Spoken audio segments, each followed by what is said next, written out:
We have two coronal holes that are rotating into the Earth's strike zone, but which one will bring the big solar storm? Those stories and more in the news this week.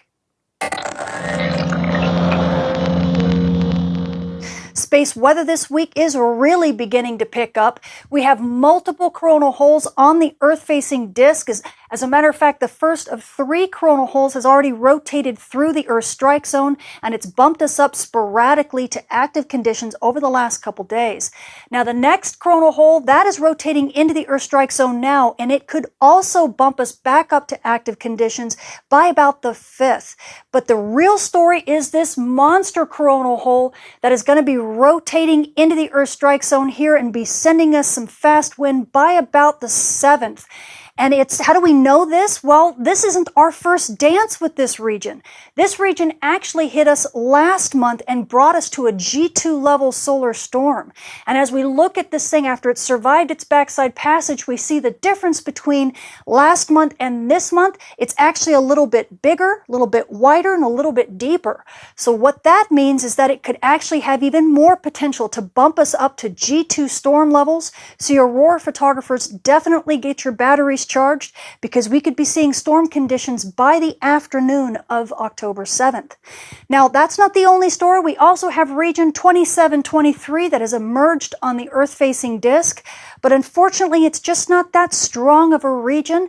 So amateur and shortwave radio and emergency responders, well, we're still dealing with low solar flux, so radio propagation on Earth's day side is still pretty poor, and that's the way it's going to be probably for the next week.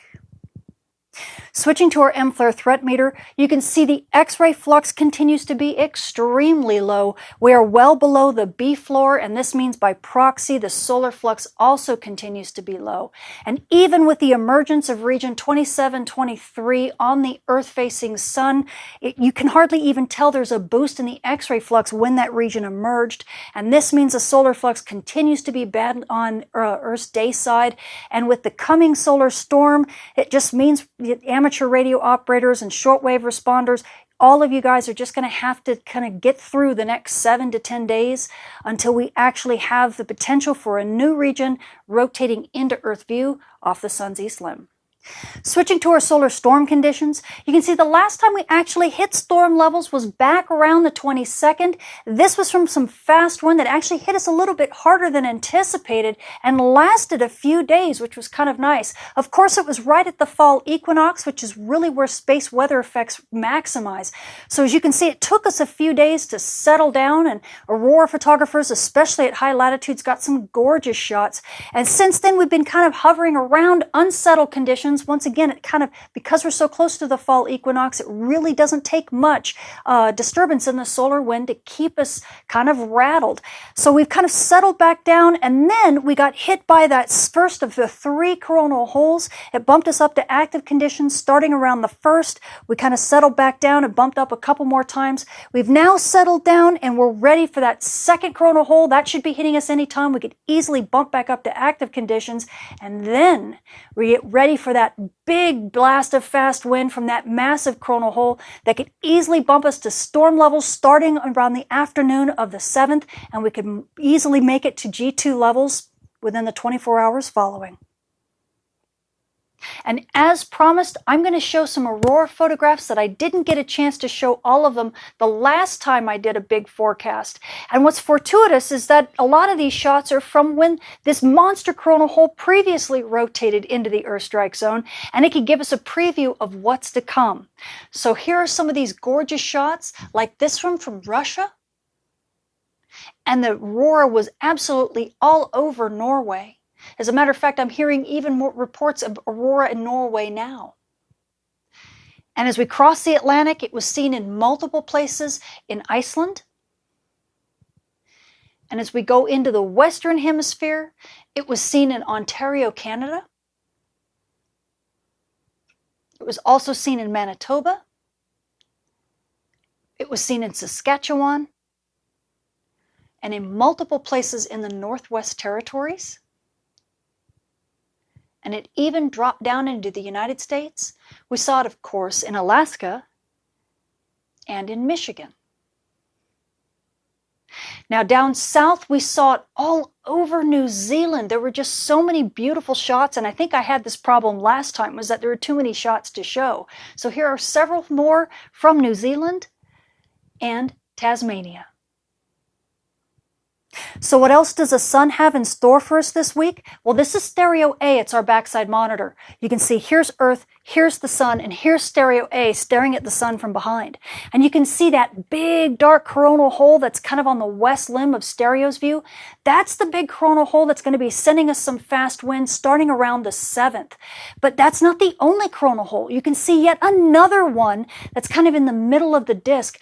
That one is not quite as well formed, but it could also give us a chance for aurora, especially at high latitudes here in the next couple weeks. So aurora photographers, you've got to be absolutely jumping for joy. Now, what also is here to note is that on the east limb, just beginning to rotate into stereo's view here, is a new active region, and that bright region will rotate into Earth's view in about 10 days, and it could bring the reprieve that radio operators so badly need. Switching to your solar storm conditions and aurora possibilities over the coming week, we are in the middle of getting hit by some fast wind from 2 coronal holes that are rotating through the Earth strike zone. Now, the first of those is hitting now, and NOAA is expecting active conditions at high latitudes with about a 30% chance of a major storm. At mid-latitudes, we're expecting unsettled conditions with really only about a 20% chance of active conditions. But the real news comes with the big coronal hole and the monster fast wind that's going to come from that baby, and that's going to happen on the 7th. At high latitudes, NOAA is expecting major storm conditions with probably a 85% chance of a major storm. At mid-latitudes, we're expecting at least minor storm conditions with probably a 75% chance of a major storm.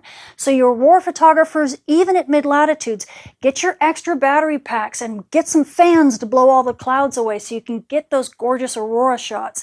And now amateur radio and shortwave radio, all you radio responders, well, you're just going to have to kind of deal with this storm until it blows over, probably around the 10th or even the 11th, because this could linger because we're so close to the fall equinox that it causes these effects to be amplified quite a bit.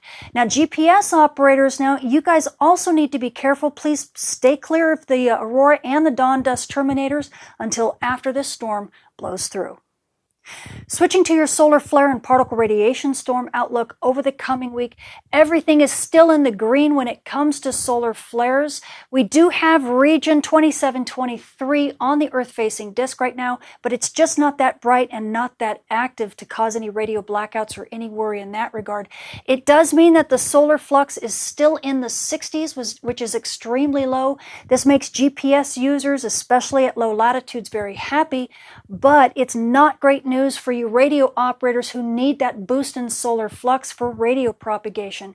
And you guys are just going to have to deal with this for easily the next 7 to 10 days until a new region rotates into Earth view from the sun's backside. Now, on top of that, we do have, because it's solar minimum, we do have a higher penetration of cosmic rays than we normally would. So this means you frequent flyers, and that includes aircrew who fly more than 800 hours annually and fly at high latitudes and high altitudes. You are now in the marginal range for radiation dose, and this does include the prenatal passengers now. So please take this into consideration in your flight plans. So the space weather this week is getting very exciting. We've had 3 coronal holes that have been rotating across the Earth-facing sun, the first of which has already given us active conditions sporadically. The second one could bump us to active conditions again here anytime soon. And the third one should be sending us some decent fast winds starting around the afternoon of the 7th that could bump us up to G2 storm levels if it does the same dance that we did with it last month. So your aurora photographers, you should be dancing too, even at mid-latitudes, because you could get some gorgeous aurora shots if this thing is anything like it was last time. Now, amateur radio and shortwave radio responders, well, I know things aren't looking too good for you right now, and you're just going to have to kind of get through it. And even after the storm peaks, Well, it's going to take a little time for it to settle down because we're dealing with the fall equinox effects. That means that these solar storms have a tendency to linger. So it's going to be noisy, especially on Earth's night side. And it's going to be probably another week or so before you get a reprieve with a new region rotating into Earth view that could potentially bump up the solar flux. Now, you GPS operators, well, this big storm that's coming, it's probably going to be pretty big and it's going to affect you too. So likely GPS will have some issues, but if you do yourself a favor and stay clear of Aurora and stay clear of the dawn dust terminators, you're probably going to get better reception than otherwise. I'm Tamitha Skov. Thank you for watching.